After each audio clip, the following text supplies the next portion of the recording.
Welcome to Bob Cargill's Marketing Show, a ridiculously awesome podcast bursting with insightful commentaries and intriguing conversations on the topics and issues that are on the minds of marketers, advertisers, social media, and PR professionals today. Hey everybody, this is Bob Cargill from Bob Cargill's Marketing Show with episode 156. I am so excited, yes, for today's special guest, Melissa Merrifield. I will introduce her to you in a minute. But before that, I just want to say a few things about the show today. You may notice I'm speaking a little bit differently. I've been to the orthodontist, and the orthodontist has been doing some serious work. And I have braces, and I have a palate expander. The palate expander makes it slightly difficult to enunciate certain words. You may hear that. The palate expander, thankfully, will be gone in a month or two. The braces, not so much. I think I'll have them for about a year, but it's all good. I just wanted you to know up front. Hey, it is Friday, June 3rd, and this show will be unveiled, if you will. We'll drop sometime next week, the week of June 6th. You'll be either watching it. Hey, everybody. Melissa, say hello. Hello. Hi, Bob. Man, I am so sorry to hear about your orthodontist. I'm not a big fan of dentists, but you know what? At least it creates a great smile for us. Yes, we both have good smiles, even me with my braces. Thank you for that. Thank you. That's a really clever... Thank you. It's always good to play gratitude to everyone, and just thank you for your time and energy. And I love that we share a passion on all good things, marketing, connecting people, and just being a good human. Absolutely, Melissa. And I don't want to overlook the few things I want to say about you before you formally, if you will, take the stage. Melissa, folks, is Director of Marketing at DMOS Orthopedic Centers in West Des Moines, Iowa. She is also VP of Sponsorship, and she'll correct me if I'm wrong on any of these facts, at AMA Iowa, American Marketing Association in Iowa, the chapter there. So we have that in common, folks. I think you know I'm a past president of AMA Boston, but also future president-elect again. I'll be president as of July 1 of AMA Boston. I love AMA. That's where Melissa and I met recently in person. We've met virtually at least once before online at one of the leadership summit conferences during the pandemic, but the pandemic could not keep us this year from getting together in person. And we did in Chicago. Melissa and I talked, and we agreed she would be on my podcast. So Melissa, I'm so happy you are here today with me, with our audience who are going to be watching, listening, and I know they're going to enjoy this show. I'd love to ask you what I ask every other guest up front is, I just said a few things about you. Please tell us more about yourself, your background, what led you to this point in your journey. Well, thank you, Bob. I appreciate that. And we have one other thing in common, before I dive into all about get it? Melissa Merrifield. I love to give everyone M&Ms because that way they remember me. We won't tell Mars that I'm doing that, but you know, I just give them M&Ms and I say Melissa Merrifield, and that way you'll never forget me. But I'm also, right now I'm currently VP of Sponsorship, but as of June, I will be transitioning into the president-elect role as well. So we might have some things to talk about as we move ahead into 2022, 23. But now all things Melissa Merrifield. So I am a passionate marketing person who has been in the industry for 25 years. I've done everything from financial to Michelin Tire. I've also owned my own business in graphic design, marketing, and printing. Fun fact, I actually had enough volume that Vistaprint recreated a reseller program that I was one of the very first people to be a part of.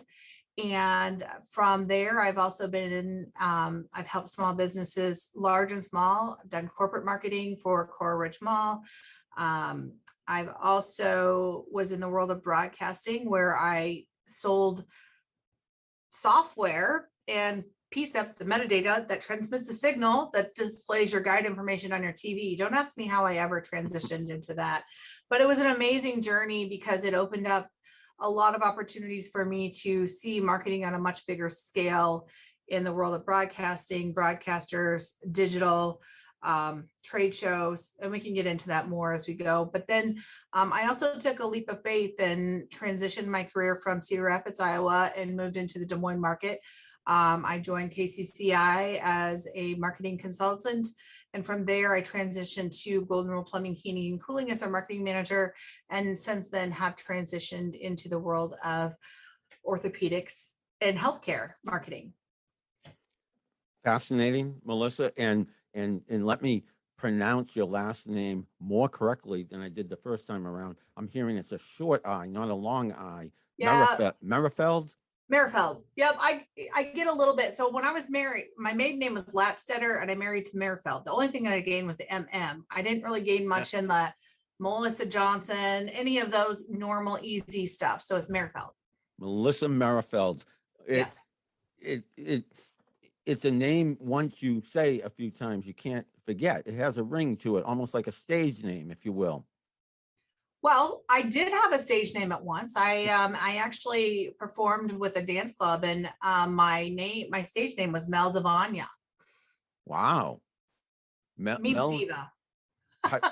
Say that one more time. Mel Devanya. Mel Devanya. Yeah, it means the Devanya means diva. So I combine Melissa, Mel, and I'm not a Missy. I've never been a Missy. I grew up in a small town, Iowa, and we had 42 classmates in our class. And so we had a Missy and I was the Melissa. So I was never the Missy. Gotcha. I'm okay with Mel. Mel is good. But for the most part, I've been pretty much based in Iowa, but did take a leap of faith from moving my family to follow my career path. And I think, that's something that we've got a little bit in common also, is that you have just recently launched an exciting book about your 20 jobs and 20 lessons. And, I sat here thinking, I'm like, wow, maybe, okay, I started working when I was 14. I might have a few of those job experiences. You can follow in my footsteps and write your own 20 job, 20 lessons book, or more than 20 jobs, or a few less. Who's counting? Right. And I didn't tell you, we were talking offline about my book. I didn't tell you that 18 of the jobs I talk about in this book are actually in the marketing field. Only 2 of them were part-time, non-marketing. And I didn't even cover many of the jobs I had when I was young. I probably have had 40 jobs and let's say countless lessons. But also let's talk about a marketer in general. Typically we wear a lot of hats, and we're not necessarily siloed into just one specific role or job into marketing. A lot of times we, as marketers, we carry a lot of different hats and wear a lot of hats within our industries and our career paths. So I would say that 20 plus is probably more accurate there, Bob. There you go. When you introduce yourself, after I introduce yourself, it reminded me something I don't always tell my audience nor my guests. I tend to interview a lot of my guests cold, if you will. I don't do a ton of homework. That way, it's very, I think, extemporaneous, very authentic, and that's how already today's conversation has gone. We didn't rehearse any of this. Yes, we did exchange some proposed questions, if you will, but so far I don't think we've covered any of them. We're just at it, extemporaneous. It's a conversation. Conversations. I love having a great conversation, and I love connecting with other like-minded individuals. I think that's where, as marketers, as humans, we tend to collaborate, and I love to lean in and connect with others, whether it be in my community, whether it be across the country. And you never know when the power of a connection or your smile or your knowledge can help elevate or help somebody else out in life, in your career path, in all good things. So I'm all good for it. I love to have a good caffeinated conversation. And that could mean 2 things. You can either let's get together for coffee, or just caffeinated and high energy. Let's have great energy. Let's have a good conversation, and let's just keep it going. We have many things in common, and as I was saying in your introduction of yourself, yeah, I thought of a bunch of things. I guess I mentioned one or two of them. I didn't mention you mentioned Vistaprint. Another coincidence, I actually worked at Vistaprint. So you're a reseller of Vistaprint. I worked there for over 2 years. They are in my book back there. I don't name names of companies in my book, but Vistaprint was one of them. That's incredible. Like they were a game changer. And Yeah. I was running when I started, I had my own business in graphic design, marketing, and printing. It was also when like social media was popping up. And I just, as a marketer, it pained me how much I was spending on printing cost.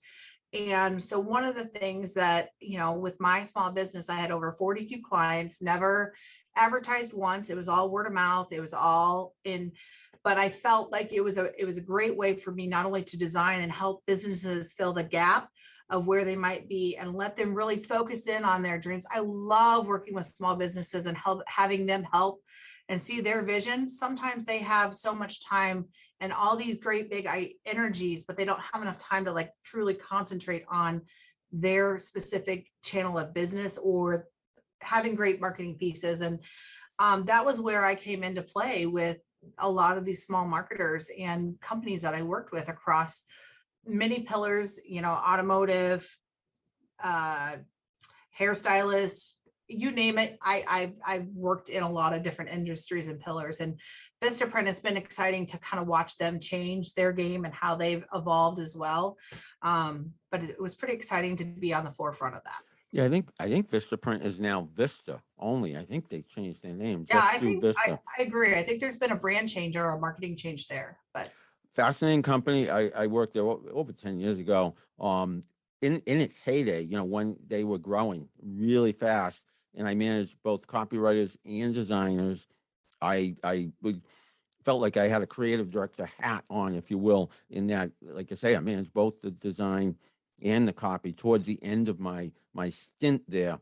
But I loved it there. I learned so much there, and I felt like I was part of something historic. Tying it back to marketing specifically, they had an offer that kickstarted them at the beginning, and that was the free business cards offer. And you could get business cards, they would say, for free. I think you just paid for the shipping of them, something like that. It was a brilliant offer and a brilliant way to introduce the product to market. And when I teach in my book, I keep, there it is. I nodded the wrong way. My book there. Well, there's a sign over there too that says coming soon. And the other sign, my marketing roadshow, that was a live in-person event. But I talk about the free issue or free trial offer. I say free issue, that would be for a magazine, say. But for anything, you give it away for free as an introductory offer. People like it, they end up buying it. And that's part of what kickstarted Vistaprint. I don't know if you had known that story about the business cards. yeah, I think I was on that forefront of when they started. And I think that was probably the one of the biggest opportunities that I saw. I was helping all these small businesses and I would cringe when they had a business card that didn't represent their vision or their brand. And I'm like, let me help you. Let me just give you some opportunity to really highlight and give you a tool that allows you to say who you are, what you do in the best light, in the way possible. So Vistaprint is pretty near and dear to my heart in just that I played a pillar in my career success and things that I have done and learned. And it's also, it's one of those things in marketing. So marketing has become really siloed in its industries. Yeah, I would like to say that I'm more of a marketing generalist. I can design, I can do strategy, I can do digital. I'm kind of a data geek. It's all in the numbers and all of that. Also building great relationships and maintaining relationships is a key part in being an effective marketer, and also leveraging community marketing and looking at different ways and relationships within your community that you can always give back, help each other, elevate each other, and collaborate for a common good. Yeah, it sounds like you're a one-person show, if you will, marketing show in terms of all that you do, Melissa, and that's very, very impressive. Again, I will refer to my book. I talk about right brain, left brain, and I, differently than you, I think, am very right-brained in pretty much a focus on the creative side my whole career. I mention numbers and data and how important that is in my book, analytics, metrics. If you can be both left and right brain, left brain being analytical, right brain, the creative side in marketing, you got it all going on. You're extremely valuable to your clients, to your employer, whoever's doing business with you. Yeah. So, I really kind of learned that I was a data geek when I first started, like social media, that content creation and telling the story and looking at impressions and who's engaging. And then I would say in the world of plumbing, heating, and cooling, well, also at KCCI, leveling that digital analytics and telling that story and making sure that they were understanding that ROI. But when you can tell the ROI in a level from a marketing standpoint, it's a big, truly game changer. And I love putting together the numbers and telling that story in a big piece. And it does kind of make me a little bit dangerous, but you know what? In our career and industry, I will never stop learning or evolving because our industry is always changing, growing rapidly. And so I think that's the other piece that within my career and our career paths in marketing that I love is that we are tasked with being innovative and driven and learning. And there's lots of great resources out there, such as AMA, other pillars that we can learn and grow from and connect with others and be learning. And, I'm going to learn something from you today and you're probably going to learn something from me that you're going to be able to take back and apply in some shape or form. And I think that is what I truly love about being in marketing. No 2 days are the same. No two opportunities are the same. And, it's all about creating a lot of momentum and happiness. And also, how do you connect with others? I think that's the biggest piece that I love about marketing. And the data, the numbers, that's just another side. That's just another brain piece. Now, if you ask me if I was an Apple or an Android, that's too right, left brain. I'm an Android girl. Yay, me too. Woohoo! That's Yay. awesome. Wow. We're You just got it. racking up the things in common. I've been Android every phone I've had. I've never been the Apple guy, although my son is. I know a lot of my students are. They swear by the iPhone, Apple products. I see them all with the Apple laptops. But no, I've been Android in terms of phone and yeah. So I have a bunch of questions I want to get to. Sure.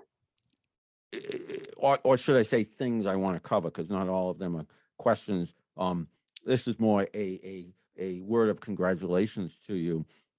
I follow you closely on social media, and like me, you're out there quite a bit. I see you are very active in your community, and I want to talk about your community right after this question. Don't let me forget, and that is Des Moines. I won't. But you won an award recently, and it was called the Ad Exposure Award, I believe. It seemed like to me from a distance, literally. I'm here in Boston. You're in the Boston area. I'm in Sudbury. You're in West Des Moines, right? So literally from a distance, it impressed the heck out of me. Tell us all about that award. Well, thank you so much. I appreciate that. And I love that you follow. And so all marketing works, all medium works. And one of the avenues that was very prevalent is it's also about building great partnerships and relationships and how we elevate others. And I'm very fortunate that I have a really great, I'm going to give a little shout out to Parker Anderson. He's my DART exposure local transport. The nice thing about the bus transportation is it's one of the only mediums that I actually give back to my community in a big way. So 50% of my stuff, my advertising cost goes directly back into the community, which is kind of a really cool fact. And if you think about emissions and green and sustaining and helping your community, it's a great way to do that. But this award was actually the first time that they'd done it. We were in competition with several large companies across Des Moines, and then also very large metros such as Chicago. I think Cincinnati was in there. And we were actually chosen as one of the winners. So it was really exciting. And I'm super excited about our bus. It's the one piece of advertising that touches every single area in our metro and tells our message in a big way. So you say your bus, do you mean a big ad on the bus, or what? Yeah, Tell it's me a bus. it that is advertising the place where you work? Yeah, it's advertising DMOS. And is it a wrap around the bus? Is that the deal? So the whole bus is wrapped, and then on the back, if you think about recruitment, I also leverage the back in a recruitment standpoint. Come work for us, because you never know when that's gonna catch somebody's eye. That we always have great opportunities available. So there's another marketing point. So number one, again, I want to congratulate you. That's why I brought that up. But number two, what a great lesson, because I love to talk about different forms of marketing. I'm biased, partial, more involved with social media nowadays, but I did a ton of direct mail back in the day. Another hint of what we're going to talk about in just a minute. But this is on a bus, a big wrap. I don't know exactly what you call that ad. Is it outdoor advertising? Yep, outdoor advertising. And so Des Moines market has a large fleet of DART buses, local transport buses. And if you think about those areas and the places that they go, the people that they transport, those are all the people. And it's also a brand visibility, creating that pillar in your community and that recognize your brand in a big way. So folks, great lesson from Melissa, from Melissa and her company, DMOS Orthopedic Centers. I take the T into Boston occasionally when I teach the Green Line here in the Boston area. And yeah, I see those wraps on the T every once in a while. And I'm very impressed because they make a huge impact. This sounds similar, only on a bus out there in Des Moines, and you won an award for it. And clearly, you know what you're doing, Melissa. I got to talk about Des Moines, unless you Des had something you want. Moines. All right, Yeah, let's talk Des Moines. Des Moines. I love it. So because, and it's in my book. I know my book. I keep mentioning. I can't help but mention it. It's coming out June 14th. Only 11 days from now. Yikes! I can't wait to get my copy, Bob. You will get one. I'm excited. I'm happy. You're looking forward to reading it. One of those 20 jobs. I don't mention the companies by name in the book, but I will now. It was a great experience early in my career. This is how long ago it was. This is how far back I go. 1985, I moved out to Des Moines from New York City to work at Meredith Corporation, a great company where I did a ton of direct mail, learned a ton from my boss, from my colleagues, from the company itself. They are an epic, iconic publisher of magazines, and maybe they do a lot of other things nowadays, but they are a great company, and it was a great experience to be out there in Des Moines. That's where you live, in Des Moines. Yeah, so Des Moines it's not the Des Moines that you were in 1985. It is one of the largest fasting. I think we were rated like number 13 by Forbes for best places to live. Wow. I mean, just great, outstanding community, metros that we're surrounded by.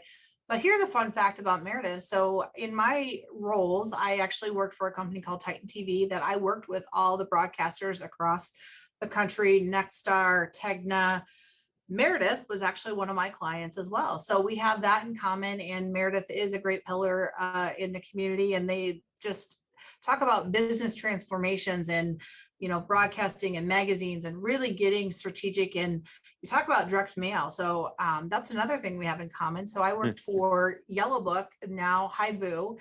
And at that point in time, we were launching a lot of different projects and different things. And direct mail was one of the things that I actually had that opportunity to work on at Yellow Book. And I helped take that piece from, there was a process where we'd go through the system and then come back and it would get designed and it would get to ship to the customer, and the customer would be like, wait, this doesn't represent my business. Well, by the end of the thing, we kind of transformed the process. I was designing every single postcard direct mail piece. We would then turn around and put it in front of the client and sell it, and then it would go through the system, and the end result was a much better process in helping those businesses, instead of just throwing clip art and making it represented their business. So it turned out that my graphic design skills, I was then designing all these pieces for 100+ sales people on the Wow. floor. Yeah, that so I have to add, reinforce what you said about Des Moines being maybe not the city I knew it as back then, but I actually was wicked impressed with it back then and felt that it was a great place to live. It was so far away from home for me, being from the East Coast, and uh, glad I returned back to the East Coast, closer to my family, etc. But it was an amazing year I had out there. I was so impressed with Des Moines. The people are so friendly, and again, Meredith was an awesome company to work for. Yeah, and everything you just said about Des Moines is still the same. It is such a great city to live in and be a part of the community, the different chambers, the different organizations in this community, the companies, and it's the smallest big town that has so much going for it. I've lived here about 4.5 years now, and I still feel like every day is an adventure, and there's new businesses, new things to learn.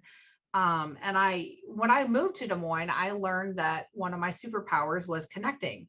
And you never truly know how well you are connected until you actually physically move somewhere, Yeah. and your connections still run deep and people know you. And that's kind of where my social media game like really stepped up. So I worked for KCCI, and I knew I had a lot of friends in Cedar Rapids that would come to Des Moines, and I wanted to help highlight and showcase all these great businesses and experiences that were in Des Moines. So I started taking selfies everywhere I went and like showcasing and highlighting these businesses, because as a marketer, I had the opportunity to like create experiences. And then so it kind of became a fun game. Like my friends would be like, oh, where's Melissa going today? Or what's she doing today? So I've kind of continued to elevate that. And I still try and, elevate others. And Des Moines has just been an incredible market to be a part of and watch it grow and experience a lot of the great organizations such as the Partnership, West Des Moines Chamber. I've been active in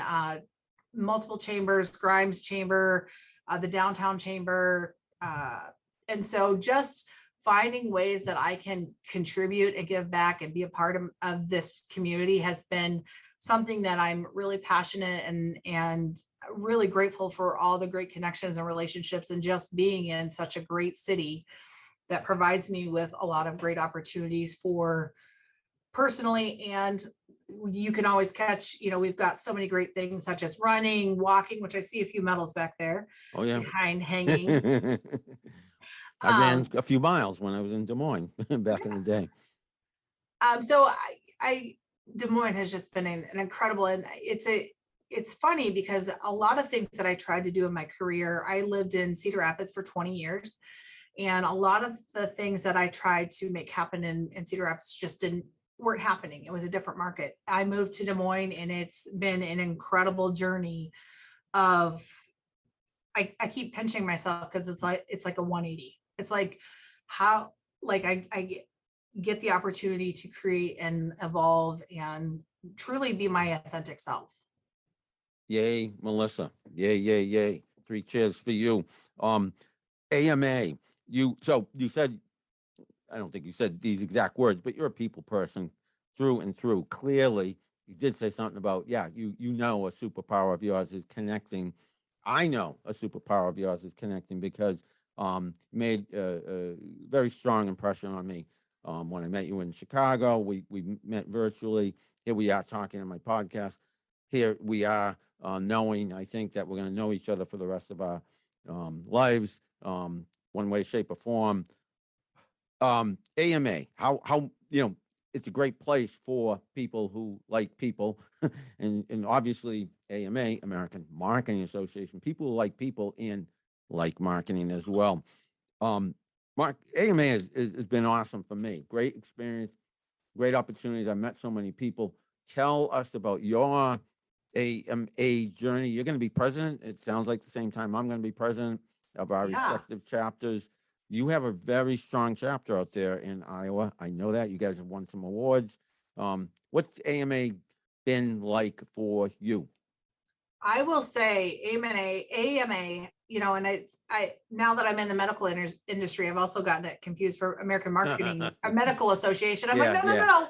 Marketing, all great, both organizations, but so AMA has just been a game changer in not only the connections and the people, and you talk about, our leadership summit in Chicago, and talk about building relationships and creating experiences with people that now I am going to be lifetime friends with, or we're going to connect it, or we're going to check in on each other throughout our professional career. So not only has it created a space of collaboration with like-minded individuals, it's also given us a platform or space that we can help mentor and elevate up and coming marketing professionals, and connecting key leaders across the community, and giving us the opportunity to really help our community and shape our community in ways, with DEI, and helping understand just the breadth of knowledge and expertise that comes from our metro, from marketing professionals. But it's also a great place that we've learned some amazing leadership skills, and just really how to be that amazing leader in your community, in your profession, in yourself. And it also provides us with opportunities to learn and be open to new experiences and creating opportunities for others. Yeah, AMA does such a great job at bringing people together, and the camaraderie is off the charts. And I think you said something like, we do things for each other automatically once we meet each other. There's a bond. There's something we have in common that is marketing, but fellow human beings, and smart human beings, friendly human beings. The focus on DEI, diversity, equity, and inclusion at the Leadership Summit this year was so impressive. I give props and kudos to those who made the conference happen this year, the leaders of the leaders, if you will, because I came away from it with all the feels, if you will, warm, fuzzy, feeling like, embrace was the theme. I wanted to embrace everybody there, and I took it back with me to Boston. I hope to continue that theme, not necessarily literally embrace, but the idea of that theme as president of my chapter this coming fiscal year. And they did such a great job of creating opportunities for us to embrace and experience different cultures, different opportunities, different sessions. And I think within that, there was so much that came. I was on a high, like, oh my gosh, AMA, like I've got my favorite, my book, it was even cool. Like, did you know that this book was made out of apples? I didn't. I knew it had something to do with recycled and sustainability. I have one too. I was looking for it when you mentioned your book. I'm trying to see where mine is. I don't know if it's within arm's reach. So, I think it's also the biggest thing is that I like is the opportunity to help mentor and getting, helping elevate, the up and coming marketing professionals, and helping them know that I wish I would have had these type of things a lot earlier in my career.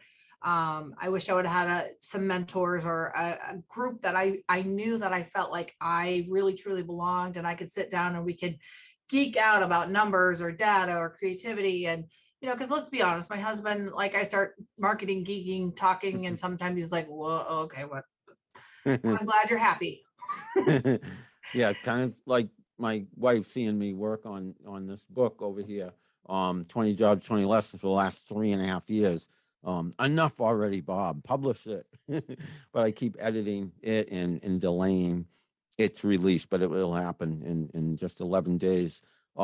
Looking down at my questions that I jotted down, I wanted to make sure we covered. We are like really rapidly going through the time we allotted for this call. So I want to throw a few more at you before we get down to the last few minutes. Social media, you mentioned you upped your social media game, and I see you. Your game is very much at a high level. You've leveled up, and then some, from my perspective, in terms of anyone else out there, you're extremely active, and that's a good thing. I teach social media. I do a ton of social media for myself, for my clients. What do you like best yourself about social media? Where are you most active? What has it done for your career, etc.? Fill in the blanks, if you will, on that one. Yeah. So, I leverage different platforms in different ways. Sometimes I'll share the same content on some. Sometimes I'm a little bit, LinkedIn is a lot more professional or elevated in also how do I elevate my organization that I stand for or work with or industry specific. But I also leverage LinkedIn to really connect and engage with like-minded individuals and making those collaborations. All of us, our time is very, very valuable. So if I connect with somebody on LinkedIn, there's got to be a reason why. I don't want to waste other professionals' time. Social media and Instagram are definitely Facebook and Instagram and Twitter. I tweet a little bit, but I would say of the family, my dad's a big tweeter or Twitter person. Really? So it's been kind of fun watching my dad as he has been in the technology field. And since he's retired, he's kind of become a lot more savvy. And so it's been something that him and I can share. But social media, the biggest thing that I like about it is not only can I highlight and help elevate others, but it helps create a connection. It helps me connect with others and allows others to smile. Or if I could make somebody else's day with a dose of positivity, or me being silly, eating a donut. Like today was National Donut Day. I did take a picture of eating a donut. So I like to have fun with it. I try not to be too, and sometimes my pictures are not perfect. They're not. And I don't take the time to put a lot of filters on things. I just want to be authentic as who I am. And I think that is probably what, some of us get lost in that Instagram and social media piece, and that we think it has to be perfect. Well, I come from a time where my family, I'm very fortunate. My family took a lot of pictures. I mean, we're talking books and books and books of actual physical pictures. And you're capturing a moment in time that you're never going to get back. And we don't print those pictures like we used to. So social media is a way for me to capture those moments and for me, they're great memory moments. And it's also helps me remember on this day who I was with or what I was doing, or it also helps me show just how much I've grown. As humans, we grow. Believe it or not, we grow, we change. We go from size A to size B. We change our hair, we do. And sometimes we are so busy that we don't take the time to really just stop and embrace how we've changed or grown. And so social media is that for me. It allows me to highlight and showcase. I have over 16,000 pictures on my phone. How I have that much memory, I have no clue, but I do. At some point in time, I'm going to have to change that. Melissa Merrifield, folks. She knows, because I told her, I don't know if she's seen past clips that I've shared of other special guests, but I share a lot of clips, 2 or 3, sometimes more, of my episodes, and they're usually highlights, and that was a highlight right there. The whole conversation's been a highlight, Melissa. Yeah. But that quote, when you are talking about social media, you're making me think, yeah, it's the documentary of our lives, each of our lives. It's 2022's version of the photo album that our parents may have had, or even we had. I'm that old. When I was a kid, I have some photo albums still, but no, I don't print out pictures anymore, hardly ever. They're all on Facebook, they're all on Instagram, they're all on my phone, as you say, my Pixel 6. And I do have a ton of memory, and I even pay for the extra memory because I take so many pictures, and they automatically back up on Google. I share a ton. Social media is today's, photo album, and I agree with you. Documenting, chronicling, we do evolve. We want to capture those moments. Tying it back to business and marketing, if brands and businesses thought that way and realized how much their customers and their audience wants to connect with them and see their authentic selves. So brands, businesses, why not do what Melissa does, do what I do, share more of your lives, your authentic selves, day in and day out. Take pictures, video, do a podcast, whatever. Tweet. You mentioned your dad tweets. I need to tell you, Melissa. I know you saw the picture, and I tagged you. You tell your dad to see that picture of you that I put up of you on Twitter. He should be retweeting that or at least liking Oh, it. trust me, my dad is he's probably my number one fan, and he'll make sure he retweets.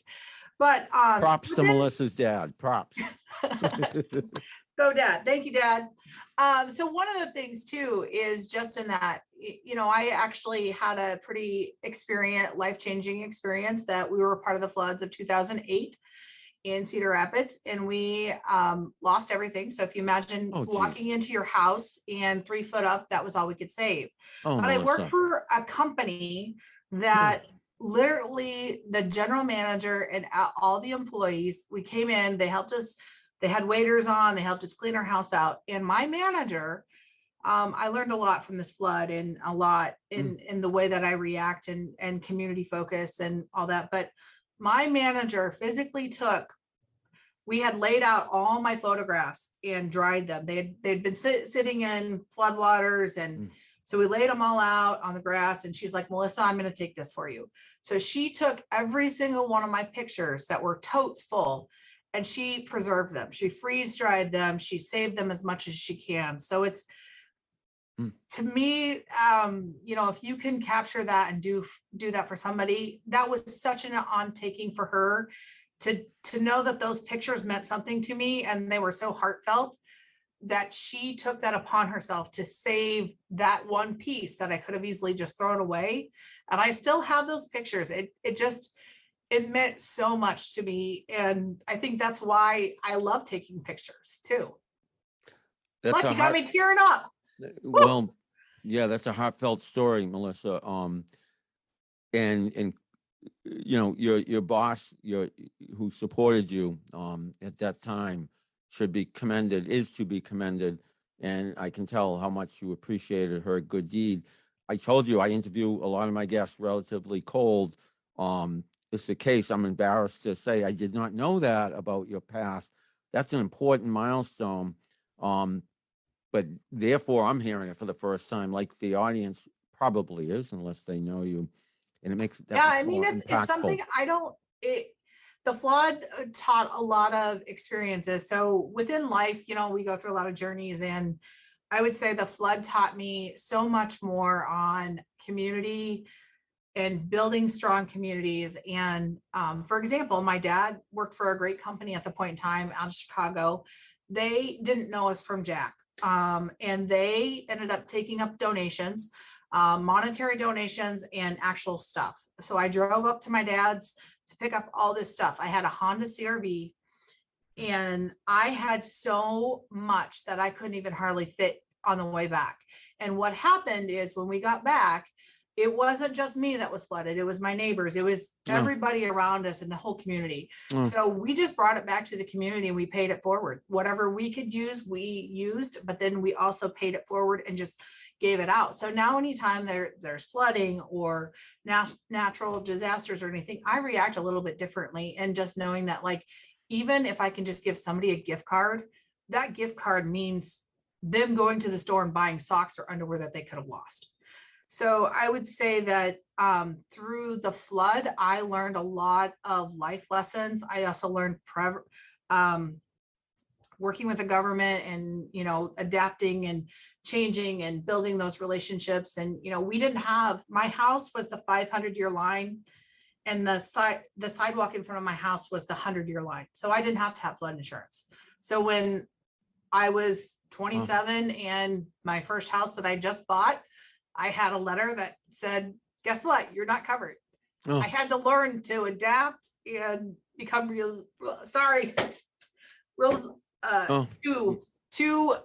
I learned how to grow. And not only was I dealing with it on our house, my husband was dealing at his work. So there's a lot of things that you go through in life that shape you and adapt you and help you grow. Geez, Melissa, I never anticipated going where we're going. I didn't either. No, these are life lessons. These are deeply personal, emotional experiences that make you who you are.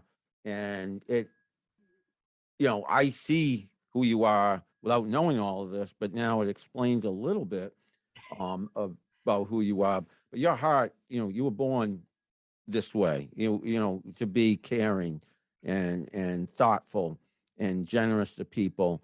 And maybe the flood and other experiences have just brought that more to the surface. But that's you through and through, clearly.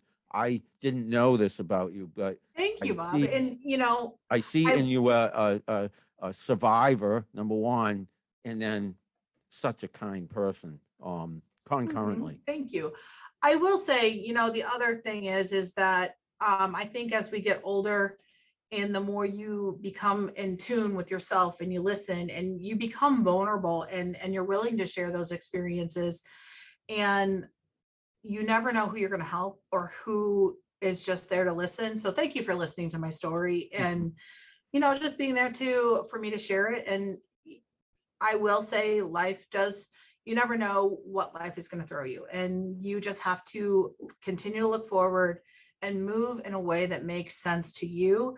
And I think that's also what helps me be a great marketer, is that I have had a lot of different industries and a lot of different companies and organizations that I've had the opportunity to work with. And in marketing, it's all about building and collaborating and taking these things that we learn and know, and how I apply it today or tomorrow, because it is always changing and evolving. And I think that's part of some of my life experiences have probably helped me be a better marketer.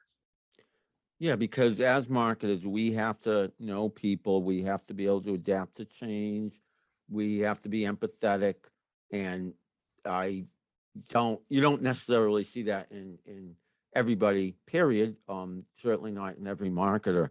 But if you have those qualities, empathy, being a people person, being able to change, maybe even anticipating change or leading change, you're going to be a more successful professional in our fields. I don't know about you, Melissa. I have more time if you do, because we're bumping up against the clock, but we can go a little. I'm good. If you Okay. have more time, we can continue to just keep rolling for a little bit longer. Let's do that. At least Sure. a few more questions I have for you, if you don't mind. Nope. Tell me about any brands or businesses or people or anything in marketing, social media, that you either rely on as a resource or that inspire you, who inspire you. Can you give any organization, any company, any people, any shout outs? I'm all ears. Well, I would say definitely I love Super Bowl commercials. Super Bowl commercials really kind of set the pace for the year. And I cannot honestly tell you that I've sold a Super Bowl commercial before, and it was really exciting because you did? Yeah. Wow. I sold within my first at KCCI. I won't name names but that one Super Bowl commercial that I sold actually was the strategy behind all the markets for this organization. And so wow. Knowing that I played a piece in this media placement and this strategy on a super, super big day. And yes, I love football, but I also watch Super Bowl just for the commercials, because they really kind of, if you think about Super Bowl commercials, they set the pace. I mean, if you think about this last year, the QR code, you know exactly what I'm talking about. The 60 seconds, they just dangled the QR code. Was it crypto.com? Was that the name of the? Yes, I think it was. It had to do with cryptocurrency. And yeah, I talked about that commercial in class with my students. I teach marketing, and like you, I'm fascinated with the Super Bowl ads, and I always try to work that into the classes I teach. Let's look at some of these ads. Let's critique them. It's not just a Super Bowl of football, Super Bowl of advertising. Yeah, and I mean, if you think about the emotion, like there's the emotional pull, there's the humorous. Like Yeah. if we think 20 years ago, Budweiser, Bud, why is it the frogs? Yeah. Yeah. Yeah. You know, and the Doritos commercials, how they change and evolve. I would say Nike has always been some that have put out some really, I love a good brand that tells a story that's cinematic and allows Mm-hmm. me to lean in. And so one of the greatest, one of the companies that I've had the pleasure of working with was Cookies Barbecue Sauce. So Speed is an amazing business owner and mentor. I mean, if you talk about a go-getter, so I had the opportunity to help him and his family tell their story in a documentary cinematic way that allowed them to capture a time element of history within their organization, their family. I think it was really heartfelt that I was able to help them tell that story in a big way and capture some of the history pieces and how he works with his grandkids and they're part of the industry and just telling it all together. So, you know, I've had the opportunity to work with some really big companies and organizations with their marketing. I've even worked with Michelin Tire. You want to talk about evolution of brands, you know, the Marshmallow Man and then Yeah. tires, and how do you get people Mm-hmm. to understand the importance of having seasonal tires versus, so it's really, I don't know, it's hard to put like one specific company because I would say that I'm probably out of the norm is that I read billboards. I look at them Yeah. differently, Yeah. you know, and I probably pay attention. I remember when I was in a KCCI in a sales role, I had a hard time going out to dinner because I'd always be like, "Ooh, who can I help next? Who's my next biggest client, or who can I help, Mm-hmm. or how can I help tell their story in a big way?" Yeah. You have a wealth of experience, Melissa. We have seen that today during this conversation, not even a question, um, regarding all that experience that you have had. And you have had, I think, like myself, some vicissitudes, if that's the right word, and in your career, in life itself. It isn't easy always. And there are ups and downs in life itself, of course, but in marketing specifically. So with that said, what advice would you have for people entering the marketing field? In Can you imagine what their kind of field marketing is to them now and how it will change over the years? So advice, and then what do Yeah. you see the future looking like? So just like yourself, I was very fortunate that I had a professor that was very passionate about marketing, understood the value in my courses at I'd gone to like a community college, and then I transitioned to Mount Mercy College at that point in time. But our career path was to create the leverage that gave this college the ability to transition to university status. So my teacher, she has been one of my longtime mentors, and she's probably one of my biggest cheerleaders, you know, gave us this great big project that was hands-on learning, evolving, and getting experiences. And she created this opportunity that I have a legacy that I now created. I did a lot of the research for them to transition from Mount Mercy College to Mount Mercy University. Wow. And what I would say is I love to mentor and intern marketing individuals, but I also like to help create experiences for them. So, you know, the way I market may not be the way that you market. And we all market differently. And we all have opportunities to help them kind of figure out their style, that what they love the best, how they do it. So I'm not opposed to being willing to ask somebody, can you mentor this person? Can they come spend an afternoon with you and take a look at it? Des Moines is filled with a lot of really, really great marketing agencies. And so, you know, if I know that I have an employee or an intern or somebody that I know is interested in learning about this, I try and connect them. I say, this person, meet this person. I'm fostering a conversation between the two of you. I think you should connect. and talk and learn from this person, because that's what it's all about. It's connecting and learning. And as you know, the marketing world can be, you can be digital, you can be graphic designer, you can be, there's so many different pillars, and you have to get really, really clear about what it is you love and where your strengths are, and also learning where your weaknesses are, because that's where your community, your fans, your people are going to help you in those areas that you're not your strongest suite, but you can learn from them. So I would say learning, just learning. Be a lifelong learner. Also finding mentors, not being shy about networking, connecting with people, meet people like Marissa Merrifield, younger people entering the field, or not necessarily younger people entering the field of marketing, or anyone already in marketing. Connect with others who can help you, support you, be your cheerleader. Melissa, what I'm going to ask it again, it was part 2 kind of that question, but let's make it now the question itself. Let's put the spotlight on it in your answer. Where do you see marketing going in the future, or social media, or business, or life itself? What does the future look like? Can we predict anything? I think that's a really great question, predicting marketing. And I would say the more data driven that we've become, and a lot of AI and artificial intelligence coming on board, and just being able to adapt technology into your systems and be open to what those possibilities are. I know TikTok's out there, but I still can't wrap I can't get behind it from a brand standpoint. There's some industries that it probably makes sense, but for me, I can't get there, even though I will sit there and scroll and enjoy a good TikTok now and then.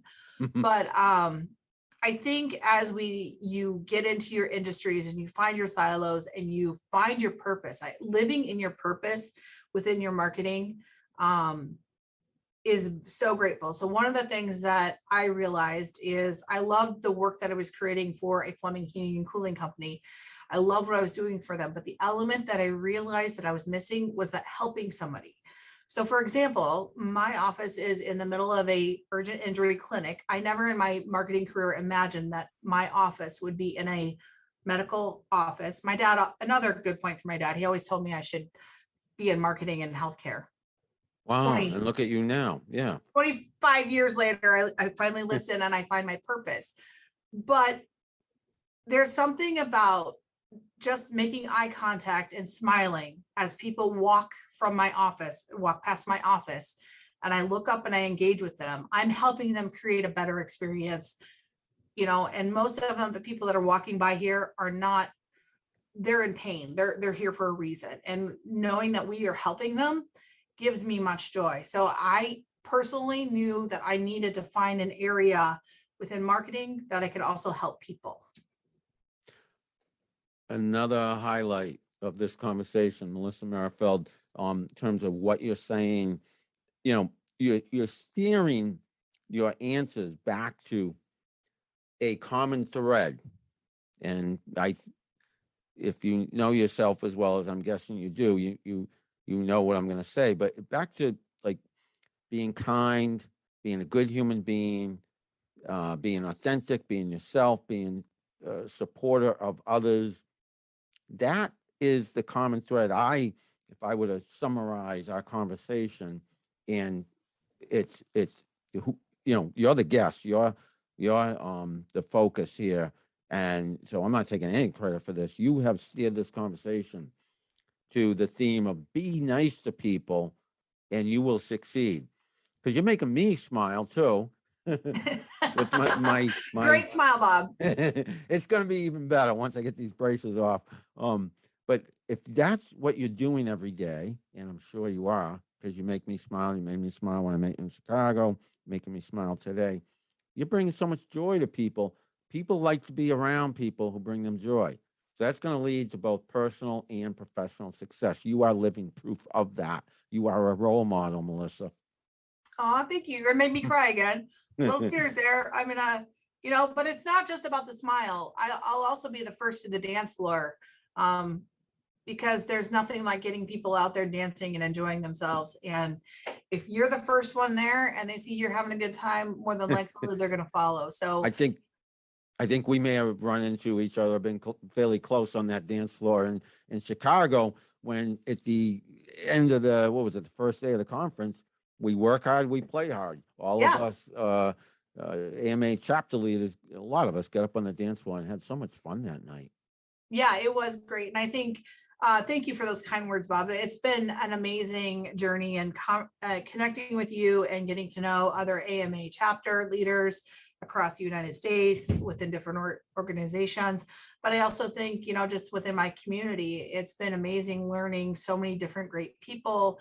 And even here at my organization here, I am just surrounded by such really, really great humans that make it exciting for me to come to work and do what I do. It makes it easy to elevate them and also do what I love, marketing. I love marketing. My light bulb never shuts off. I'm always continuously with ideas and creating, and I also love to event plan. And so when you find your purpose and it meets your passion, you are living your best life. Wow. When you find your purpose and something about passion, meet your passion. Yeah, meet your passion. I'm trying to quote you. You're living your best life. Fascinating. Really fabulous words. Words to the wise from Melissa Merrifield. Melissa, we're going to wrap in a second, okay? Or a minute or two. We're going to wind down. But before we do that, open mic, if you will, is there anything else you want to say about anything to our audience, to me, to the universe? Well, I'm a firm believer in the universe. If you're open to receive, the universe will present itself with those opportunities. But I do have a couple questions about you. You asked me what my marketing predictions are. What are yours? I want to hear from the expert. I want to hear from the professor. She's turning the tables. Well, I'll be as succinct as possible. I think social media is only going to be more and more ingrained into our culture, like it or not, because I know social media has its critics out there. But I think we have to realize that social media is really in its infancy, and we're learning as we go. The people who use social media and the people who work for the social media companies like a Facebook or a Twitter or TikTok, as you mentioned. TikTok, I actually have a presence on TikTok, not a strong presence, but I believe that more and more people will realize, hey, again, like it or not, this is the way we communicate. So unfortunately, your traditional media like newspapers or broadcast TV, radio, they're gonna, and they already are, change, if not go away. And there may be forms of media we haven't even witnessed yet, like the metaverse, perhaps like Google Glasses, which I know was a thing at one point, but where literally we can conduct this interview. I don't know if this is going to be possible, but via just walking around. We don't have to be in front of a laptop with the screen and on Zoom. There might be other ways of doing this. And I also think computer chips. I've thought this through, Melissa, because I've been asked this question before, and I also try to think ahead, because as a consultant, as a teacher, as anyone in marketing like me and you, we need to try to be on top of these things. I think it's possible we have some kind of chips in the future. It may not be in our lifetimes, embedded in us with data, with pictures. Anything is possible. That's possible probably even now. So there's my imagination and somewhat predictive thinking for you. I love it. Thank you for sharing that. So one other thing, what has been your favorite AMA memory, or what has been your biggest takeaway with being involved in the American Marketing Association and in collaboration with all the great humans and people that we have met and done, and your chapter has a strong social media presence. You guys have won some great awards as well. So talk to me a little bit about what your favorite memory of AMA has been. Yeah, I mean, it's the people. Particular memory is the networking events we've had here in Boston. And I miss them so much because I'm talking about the in-person networking, which we're going to get back to soon. But because of the pandemic, unfortunately, and we still done a great job. I think we've been doing them all via Zoom, and we do breakout rooms, and you meet so many people. I remember particularly, and this is what I want to get back to, when I was president, we were doing these networking meetings at a restaurant, uh, pub, if you will, in Boston, the heart of Boston, Back Bay. Um, and we would get up to 100 people at these networking events. And there was no formal agenda. We would just exchange business cards the old fashioned way, shake hands, high five. Like you, I like to do group selfies, and I carry a selfie stick. I would take group selfies all the time. And I remember one in particular because we have it on video. When I introduced myself, no formal agenda, but I introduced myself, introduced the fellow members of the board, and say, hey, we're AMA Boston, join us. I remember once I stood on a chair and had to, yell loud and clear so that about 100 people in this very raucous, if you will, restaurant pub could hear me. And it was so much fun. And AMA, it's educational. You learn, you lead, you work hard, but you play hard too. And so, And we forgot the one thing. All of us were all volunteers. yeah, We forgot that we're all volunteers. We're not paid to do, we're just passionate and we love what we do and we love people. And so again, when you combine those things, a lot of great things happen. yeah, great things happen. Like, it leads to connections and relationships and opportunities like this one for me to interview you. I'm here in the Boston area, Sudbury, Mass, to be specific. You're in West Des Moines, is that correct? Yeah, so I work in West Des Moines. I live in Huxley, but I've worked in Des Moines, West Des Moines, and I've also worked in Grimes. So I've been around in a lot of the communities within here. So Yeah. So AMA, the people, and you connect with people, you learn from them. They support you, you support them. What could be better? Melissa, last question of the day, and then we're going to wind it up, wind it down. sure.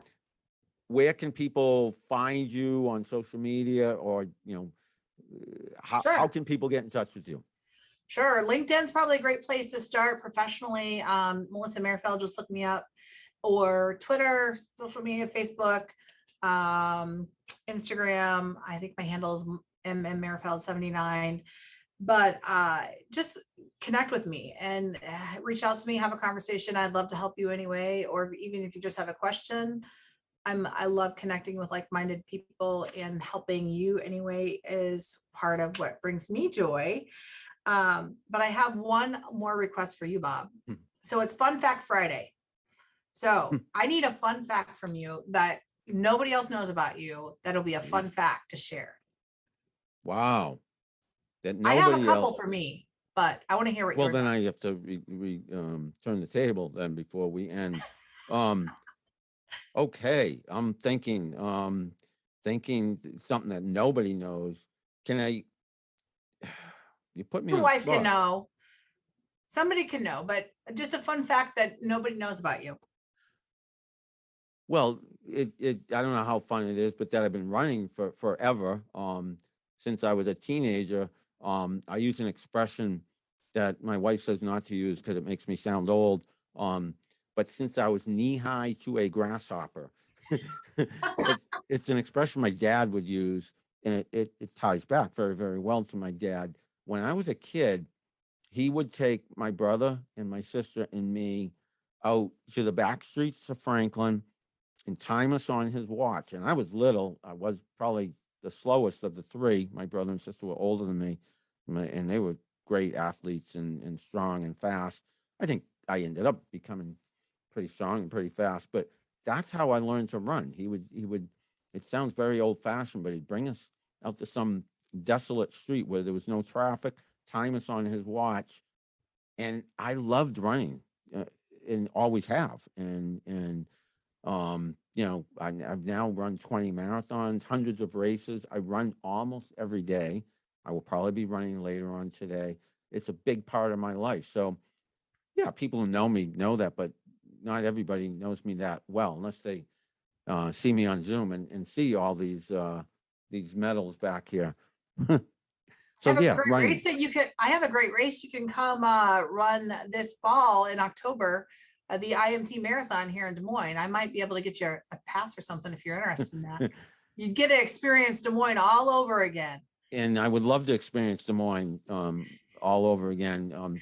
To run another marathon. I think I still got it in me, so we should talk about that. Well, there's the nice thing is there we've got all levels. We've got the marathon, half marathon, we've got a 10K that day, we've got a 5K, we've even got a fun run for kids. So, being part of the community and that running group, I think we could maybe help let you experience Des Moines all over again, and you could see it firsthand on just how much it's grown and changed. And that would be amazing. we can I talk. have a friend from Des Moines on Facebook that I've stayed in touch with ever since I worked at Meredith. Gene Rauch is his name. And he was such a great guy, such a great friend to me when I was there in Des Moines for that 1 year. He and his wife, Laurie, and we've stayed in touch on Facebook. So I still get a little dose of Des Moines every now and then, seeing his pictures of Des Moines. And you're going to bring me even closer back to Des Moines, figuratively, maybe literally. So I'm going to throw it back at you. Then we're going to wind it down. Okay. Fun fact for you. What's your fun fact, Melissa? Ooh, I have a lot, but I'm going to say, I worked in a bar and I was the Coyote Ugly of Iowa. Oh, wow. It was kind of that was a movie. Yeah, it was a wasn't it? movie, Yeah. but it was amazing because I worked in a financial institution, and the same people that would come see me and I would help them with the finances would then come see me at the bar, and we just created a lot of fun. Or we could go with Melissa means honeybee. That's why I'm so sweet. And that's also why I have a Honey Nut Cheerios bee tattoo, because I wanted something that nobody else would ever get. Well, yeah. And so your facts were more fun than my running fact, but you segued to a very good fun fact because you mentioned tattoo. So there's one of my 3 Oh, tattoos. that's awesome, Bob. I love it. Yeah, that's a runner with the heartbeat and the heart. I love running. I also look at my heart rate daily because I have a Garmin. I get the results, and that's me with my backwards hat running. Me too. I love the data that I get from this thing. Yeah, And smartwatches. Smartwatches, and just I made some life choices that I was able to prove the data from this thing that I really was active. I've also done another fun fact. I did powerlifting.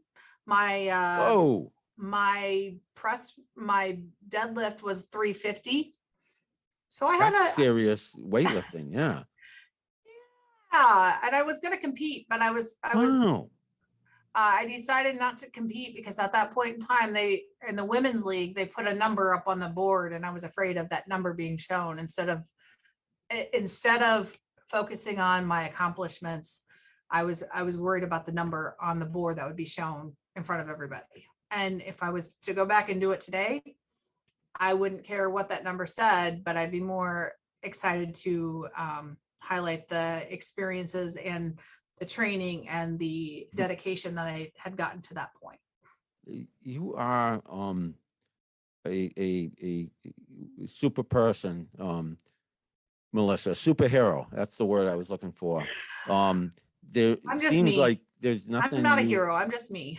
Well, there's nothing you haven't done, it seems, and nothing you can't do, it seems. I do a lot of motivational videos. I have to take mental note and even written note. I gotta just, never mind the 60 minutes or so that we've talked on the podcast. I need to do a motivational video all about you, like be like Melissa, because you're amazing. You It would really be are. fun. I've learned a lot of lessons. I've learned a lot about myself. I've hired coaches. I've had leadership coaches. I've had personal coaches.